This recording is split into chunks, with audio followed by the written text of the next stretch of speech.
জীবনে সব ঝড় আপনার ক্ষতি করতে আসে না। কিছু কিছু ঝড় আসে আপনার পথ পরিষ্কার করে দেওয়ার জন্য। আসসালামু আলাইকুম। লাইফ ক্যাপচারে আপনাদের সবাইকে স্বাগতম। আমি তাহমিনা বলছি ঢাকা থেকে। কেমন আছেন আপনারা সবাই? আমরা সবাই আলহামদুলিল্লাহ ভালো আছি। চলে এলাম বরাবরের মতো নতুন আরও একটি ব্লগ নিয়ে। আশা করছি শেষ পর্যন্ত সবাই সাথেই থাকবেন। আর আজকের ব্লগটা আমি শুরু করছি সকালের নাস্তা থেকে। সকাল বলতে এখন দুপুর 12টা বাজে। তো সকালে প্রচুর পরিমাণের বৃষ্টি হয়েছে, এর জন্য ছেলেদের মাদ্রাসা বন্ধ।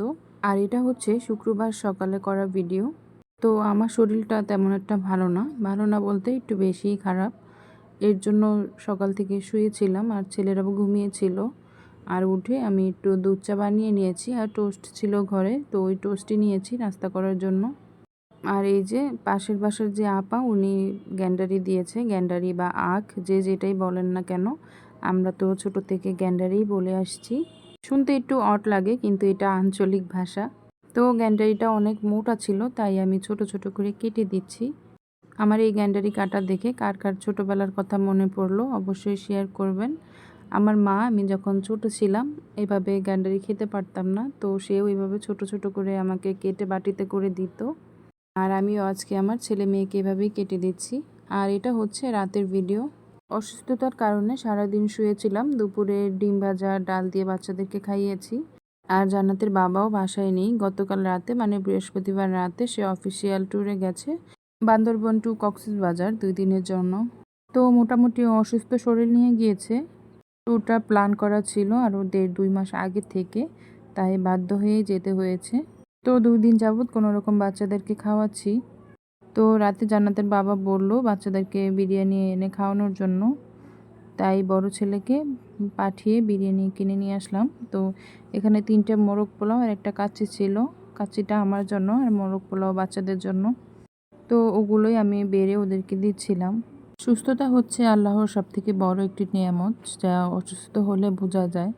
আল্লাহ সবাইকে সুস্থ রাখুক এবং যারা অসুস্থ আছেন তাদেরকে সুস্থতা দান করুক।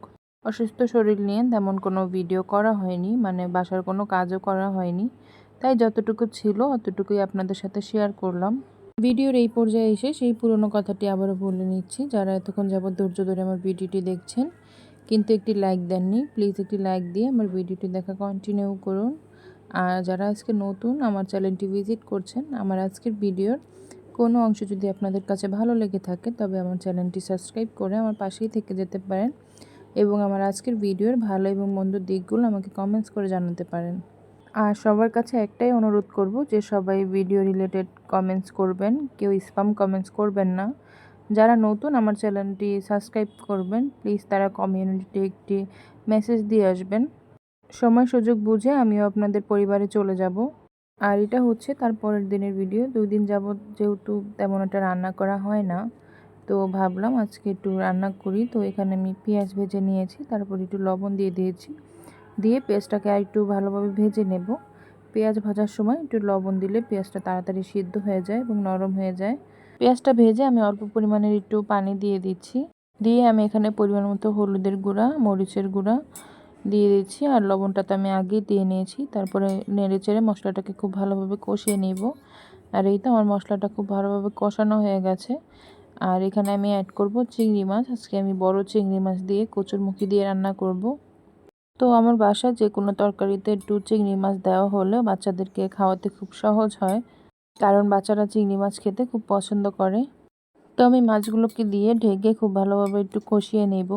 আর এই তো আমার মাছটা খুব ভালোভাবে কষানো হয়ে গেছে। আমি এখন নেড়ে ছেড়ে কচুরমুখীগুলো দিয়ে দিব।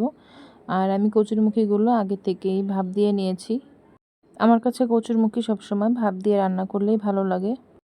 আর এই তো কচুরমুখীগুলোকে দিয়ে আমি নেড়ে চেড়ে খুব ভালোভাবে আর একটু সময় কষিয়ে নেব। আর কষানো হয়ে গেলে আমি এখানে পরিমাণ মতো গরম পানি দিয়ে দিচ্ছি। আর এই তরকারিটা একটু ঝোল ঝোল খেতেই ভালো লাগে, তাই আমি এখানে একটু পানির পরিমাণটা বেশিই দিয়েছি।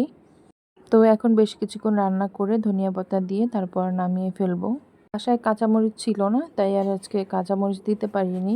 তো যারা এতক্ষণ যাবৎ ধৈর্য ধরে আমার আজকের এই এলোমেলো ভিডিওগুলো দেখেছেন তাদেরকে অসংখ্য ধন্যবাদ জানিয়ে বিদায় নিচ্ছি। আসসালামু আলাইকুম।